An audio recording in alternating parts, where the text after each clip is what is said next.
തിരികെ ഞാൻ വരുമെന്ന വാർത്ത കേൾക്കാനായി ഗ്രാമം കൊതിക്കാറുണ്ടെന്നും. തിരികെ മടങ്ങുവാൻ തീരത്തടുക്കുവാൻ ഞാനും കൊതിക്കാറുണ്ടെന്നും.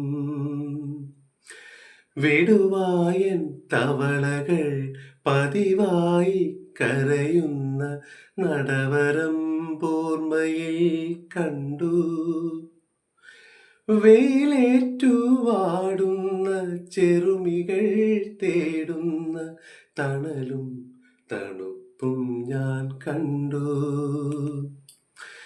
തിരികെ ഞാൻ വരുമെന്ന വാർത്ത കേൾക്കാനായി ഗ്രാമം കൊതിക്കാറുണ്ടെന്നും. തിരികെ മടങ്ങുവാൻ തീരത്തടുക്കുവാൻ ഞാനും കൊതിക്കാറുണ്ടെന്നും.